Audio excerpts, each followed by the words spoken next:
गुरु ब्रह्मा गुरु विष्णु गुरु देवो महेश्वर गुरु साक्षात् परब्रह्म तस्मै श्री गुरुवे नमः। त्वमेव माता च पिता त्वमेव त्वमेव बन्धु च सखा त्वमेव त्वमेव विद्या द्रविणं त्वमेव त्वमेव सर्वं मम देव देव। यह अध्याय 19 चल रहा है। इस समय हम 23वें श्लोक पर हैं। वहां से शुरू करते हैं। जो पार्थिव शिवलिंग का निर्माण करके जीवन पर्यंत नित्य उसका पूजन करता है, वह शिवलोक प्राप्त करता है। वह असंख्य वर्षों तक भगवान शिव के सानिध्य में शिवलोक में वास करता है, और कोई कामना शेष रहने पर वह भारतवर्ष में सम्राट बनता है। जो निष्काम भाव से नित्य उत्तम पार्थिव शिवलिंग का पूजन करता है, वह सदा के लिए शिवलोक में वास करता है और शिवास्युज्य को प्राप्त कर लेता है। यदि ब्राह्मण पार्थिव शिवलिंग का पूजन नहीं करते हैं, तो वह अत्यंत दारुण शूलप्रोत नामक घोर नरक में जाते हैं। किसी भी विधि से सुंदर पार्थिव लिंग का निर्माण करना चाहिए, किंतु उसमें पंचसूत्र विधान नहीं करना चाहिए। उसे अखंड रूप में बनाना चाहिए, खंडित रूप में नहीं। खंडित लिंग का निर्माण करने वाला पूजा का फल नहीं प्राप्त करता है। मणिलिंग, स्वर्णलिंग, पारद लिंग, स्फटिक लिंग, पुष्पराग लिंग एवं पार्थिव लिंग को अखंड ही बनाना चाहिए।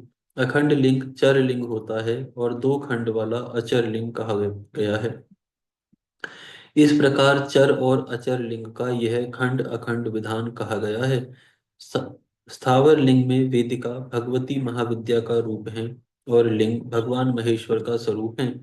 इसीलिए स्थावर अर्थात अचर लिंगों में वेदिका युक्त द्विखंड लिंग ही श्रेष्ठ माना गया है। द्विखंड वेदिका युक्त स्थावर लिंग का विधान पूर्वक निर्माण करना चाहिए। शिव सिद्धांत के जानने वालों ने अखंड लिंग को जंगम यानी चर लिंग माना है। अज्ञानतावश ही कुछ लोग चर लिंग को दो खंडों में यानी वेदिका और लिंग बना लेते हैं। शास्त्रों को जानने वाले सिद्धांत मर्मज्ञ मुनिजन ऐसा नहीं करते। वो मूढ़जन अचर लिंग को अखंड तथा चर लिंग को द्विखंड रूप में बनाते हैं। उन्हें शिव पूजा का फल नहीं प्राप्त होता। इसीलिए अत्यंत प्रसन्नता पूर्वक शास्त्रोक्त विधि से चर लिंग को अखंड तथा अचर लिंग को द्विखंड बनाना चाहिए। अखंड चर लिंग में की गई पूजा से संपूर्ण फल की प्राप्ति होती है। द्विखंड चर लिंग की पूजा महान अनिष्टकर कही गई है। उसी प्रकार अखंड अचर लिंग की पूजा से कामना सिद्ध नहीं होती, उससे तो अनिष्ट प्राप्त होता है, ऐसा शास्त्रज्ञ विद्वानों ने कहा है। यहाँ पर यह अध्याय समाप्त होता है। यहाँ से 20वां अध्याय शुरू होता है। इस अध्याय में पार्थिव शिवलिंग के निर्माण की रीति तथा वेद मंत्रों द्वारा उनके पूजन की विस्तृत एवं संक्षिप्त विधि का वर्णन किया गया है। श्री सूत जी बोले, हे महर्षियों, अब मैं वैदिक कर्म के प्रति श्रद्धा भक्ति रखने वाले लोगों के लिए वेदोक्त मार्ग से ही पार्थिव पूजा की पद्धति का वर्णन करता हूँ। यह पूजा भोग और मोक्ष दोनों को देने वाली है।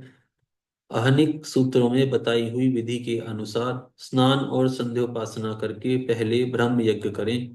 तत्पश्चात देवताओं, ऋषियों, सनकादि मनुष्यों और पितरों का तर्पण करें।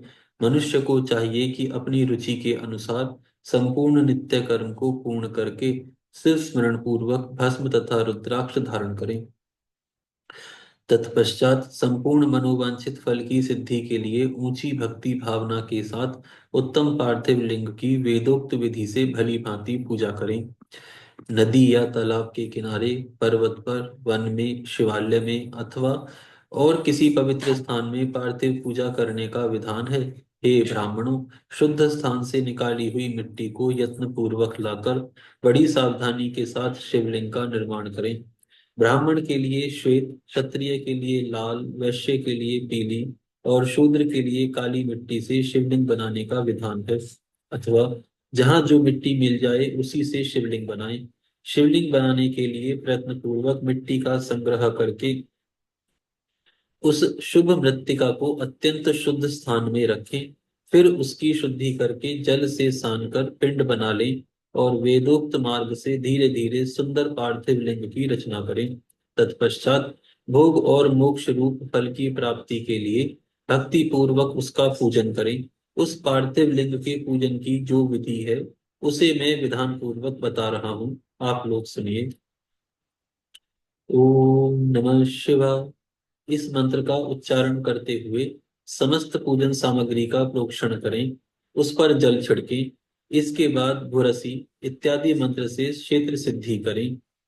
फिर आपोस अस्मान इस मंत्र से जल का संस्कार करें। इसके बाद नमस्ते रुद्र इस मंत्र से स्फटिक बंद यानी स्फटिक शिला का घेरा बनाने की बात कही गई है। नमः शंभाय शंभवाय इस मंत्र से क्षेत्र शुद्धि और पंचामृत का प्रोक्षण करें। तत्पश्चात शिव भक्त पुरुष नमः पूर्वक नीलग्रीवाय मंत्र से शिवलिंग की उत्तम प्रतिष्ठा करें। इसके बाद वैदिक रीति से पूजन कर्म करने वाला उपासक भक्ति पूर्वक एतत् रुद्राव इस मंत्र से रमणीय आसन दे। मां नो महानमत महात्मः इस मंत्र से आह्वान करें, या ते रुद्र इस मंत्र से भगवान शिव को आसन पर समासीन करें, या मिशुम इस मंत्र से भगवान शिव के अंगों में न्यास करें। अध्यवोचतः इस मंत्र से प्रेम पूर्वक अधिवासन करें। असोयस्ताम्रो इस मंत्र से शिवलिंग में इष्ट देवता भगवान शिव का न्यास करें। असो यो व सरपति इस मंत्र से उस अर्पण देवता के समीप गमन करें। ऊपर जो जो मंत्र बताए गए हैं उनका पूरा पूरा मंत्र यहाँ उन्होंने डिटेल में दिया गया है। हम आगे पढ़ते हैं। इसके बाद नमोस्तु नीलग्रीवाय इस मंत्र से इष्ट देव को पार्थ समर्पित करें। रुद्र गायत्री से अर्घ दें। त्र्यंबकम मंत्र से आचमन कराएं। पयः पृथिव्याम इस मंत्र से दुग्ध स्नान कराएं। दधि क्रवाणु इस मंत्र से दधि स्नान कराएं। घृतम घृत पावक इस मंत्र से घृत स्नान कराएं। मधुवात मधुनक्तम मधुमानो इन तीन ऋचाओं से मधु स्नान और शर्करा स्नान कराएं। इन दुग्ध आदि पांच वस्तुओं को पंचामृत कहते हैं, अथवा पाद समर्पण के लिए कहे गए नमोस्तु नीलग्रीवाय इत्यादि मंत्र द्वारा पंचामृत से स्नान कराएं। तदनंतर मां नस्तुके इस मंत्र से प्रेम पूर्वक भगवान शिव को कटिबंध यानी करधनी अर्पित करें। नमो धृष्णवे इस मंत्र का उच्चारण करके आराध्य देवता को उत्तरीय धारण कराएं। या ते हेति इत्यादि चार ऋचाओं को पढ़कर वेदज्ञ भक्त प्रेम से विधि पूर्वक भगवान शिव के लिए वस्त्र एवं यज्ञोपवीत समर्पित करें। इसके बाद नमः शोभय इत्यादि मंत्र को पढ़कर शुद्ध बुद्धि वाला भक्त पुरुष भगवान को प्रेम पूर्वक गंध सुगंधित चंदन एवं रोली चढ़ाएं। नमस्त नमस्त श्रभ्यो इस मंत्र से अक्षत अर्पित करें। नमः पार्याय इस मंत्र से फूल चढ़ाएं। नमः पारणाय इस मंत्र से बिल्व पत्र समर्पण करें। नमः कपर्दिने च इत्यादि मंत्र से विधि पूर्वक धूप दें। नमः आशवे इस ऋचा से शास्त्रोक्त विधि के अनुसार दीप निवेदित करें। तत्पश्चात हाथ धोकर नमो ज्येष्ठाय इस मंत्र से उत्तम नैवेद्य अर्पित करें। फिर पूर्वोक्त त्र्यंबक मंत्र से आचमन कराएं। ऐसा कहा गया है, इमा रुद्राय इस ऋचा से फल समर्पण करें। फिर नमो वृज्याय इस मंत्र से भगवान शिव को अपना सब कुछ समर्पित कर दें। तदनंतर मां नो महांतम तथा मां नस्तो के इन पूर्वोक्त दो मंत्रों द्वारा केवल अक्षतों से 11 रुद्रों का पूजन करें। फिर हिरण्यगर्भ इत्यादि मंत्र से जो तीन ऋचाओं के रूप में पठित है दक्षिणा चढ़ाई। देवस्यत्व इस मंत्र से विद्वान पुरुष आराध्य देव का अभिषेक करें। दीप के बताए हुए नमः आशवे इत्यादि मंत्र से भगवान शिव की नीराजना यानी आरती करें। तत्पश्चात इमा रुद्राय इत्यादि तीन ऋचाओं से भक्ति पूर्वक रुद्रदेव को पुष्पांजलि अर्पित करें। मां नो महांतम इस मंत्र से विज्ञ उपासक पूजनीय देवता की परिक्रमा करें। फिर उत्तम बुद्धि वाला उपासक मां नस्तोके इस मंत्र से भगवान को साष्टांग प्रणाम करें। एषते, इस मंत्र से शिव मुद्रा का प्रदर्शन करें। यत, इस मंत्र से अभय नामक मुद्रा का, त्र्यंबकम मंत्र से ज्ञान नामक मुद्रा का, तथा नमः सेना इत्यादि मंत्र से महामुद्रा का प्रदर्शन करें। नमो गोभ्य, इस ऋचा द्वारा धेनु मुद्रा दिखाए। इस तरह 5 मुद्राओं का प्रदर्शन करके शिव संबंधी मंत्रों का जप करें, अथवा वेदज्ञ पुरुष शतरुद्रीय मंत्र की आवृत्ति करें। तत्पश्चात वेदज्ञ पुरुष पंचांग पाठ करें। तदनंतर देवा गातु इत्यादि मंत्र से भगवान शंकर का विसर्जन करें। इस प्रकार शिव पूजन की विधि शिव पूजा की वैदिक विधि का विस्तार से प्रतिपादन किया गया। हे महर्षियों, अब संक्षेप में पार्थिव पूजन की वैदिक विधि को सुने। सद्यो जातम, इस ऋचा से पार्थिव लिंग बनाने के लिए मिट्टी ले आए। वामदेवाय मंत्र पढ़कर उसमें जल डालें। जब मिट्टी सनकर तैयार हो जाए तब अघोर मंत्र से लिंग निर्माण करें। फिर तत्पुरुषाय, इस मंत्र से उसमें भगवान शिव का विधिवत आवाहन करें। तदनंतर ईशान मंत्र से भगवान शिव को वेदी पर स्थापित करें। इसके इनके सिवाय अन्य सब विधानों को भी शुद्ध बुद्धि वाला उपासक संक्षेप से ही संपन्न करे।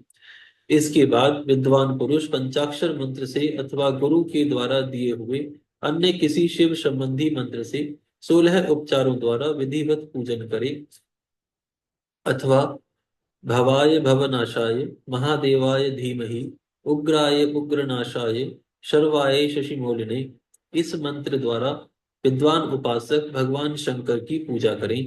वह भ्रम छोड़कर उत्तम भक्ति से भगवान शिव की आराधना करें, क्योंकि भगवान शिव भक्ति से ही मनोवांछित फल देते हैं। हे ब्राह्मणों, यह जो वैदिक विधि से पूजन का क्रम बताया गया है, इसका पूर्ण रूप से आदर करता हुआ मैं पूजा की एक दूसरी विधि भी बता रहा हूँ, जो उत्तम होने के साथ ही सर्वसाधारण के लिए उपयोगी है। हे मुनिवरों, पार्थिव लिंग की पूजा भगवान शिव के नामों से बताई गई है। वह पूजा संपूर्ण अभिष्टों को देने वाली है। मैं उसे बताता हूँ, सुनो।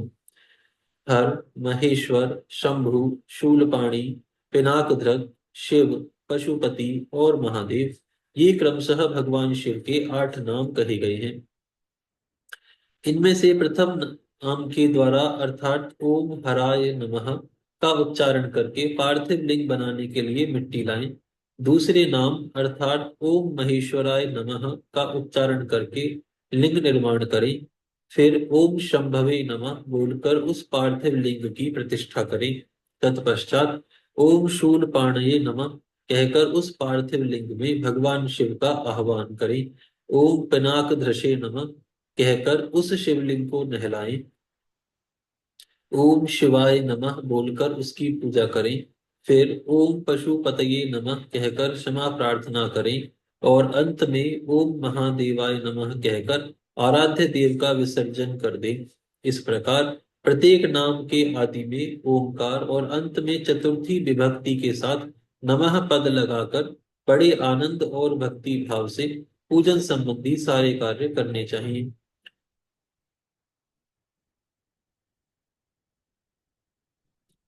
षडाक्षर मंत्र से अंग न्यास और करन न्यास की विधि भली भांति संपन्न करके नीचे लिखे अनुसार ध्यान करें। कैलाश पर्वत पर एक सुंदर सिंहासन के मध्य भाग में विराजमान सनंद आदि भक्तों से पूजित, भक्तों के दुख रूप दावानल को नष्ट कर देने वाले अप्रमेय उमा देवी के साथ समासीन तथा विश्व के भूषण स्वरूप भगवान शिव का चिंतन करना चाहिए। भगवान महेश्वर का प्रतिदिन इस प्रकार ध्यान करें। उनकी अंग कांति चांदी के पर्वत की भांति गौर है। वे अपने मस्तक पर मनोहर चंद्रमा का मुकुट धारण करते हैं। रत्नों के आभूषण धारण करने से उनका श्री अंग और भी उद्भासित हो उठा है। उनके 4 हाथों में क्रमशः परशु, मृग मुद्रा, वर एवं अभय मुद्रा सुशोभित है।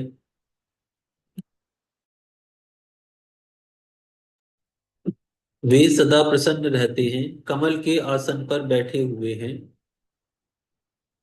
देवता लोग चारों ओर खड़े होकर उनकी स्तुति कर रहे हैं। उन्होंने वस्त्र के रूप में व्याघ्र चर्म धारण कर रखा है। वे इस विश्व के आदि हैं, बीज यानी कारण रूप हैं, सबका समस्त भय हर लेने वाले हैं। उनके 5 मुख हैं और प्रत्येक मुख मंडल में 3 3 नेत्र हैं। इस प्रकार ध्यान करके तथा उत्तम पार्थिव लिंग का पूजन करके गुरु के दिए हुए पंचाक्षर मंत्र का विधि पूर्वक जप करें। हे विप्रवरो, विद्वान पुरुष को चाहिए कि वह देवेश्वर शिव को प्रणाम करते हुए नाना प्रकार की स्तुतियों द्वारा उनका स्तवन करे तथा शतरुद्रीय यानी यजुर्वेद के 16वें अध्याय के मंत्रों का पाठ करे। तत्पश्चात अंजलि में अक्षत और फूल लेकर उत्तम भक्ति भाव से निम्नांकित मंत्रों को पढ़ते हुए प्रेम और प्रसन्नता के साथ भगवान शंकर से इस प्रकार प्रार्थना करें। आज यहाँ विराम करते हैं, फिर कल से प्रारंभ करेंगे। हरिओम।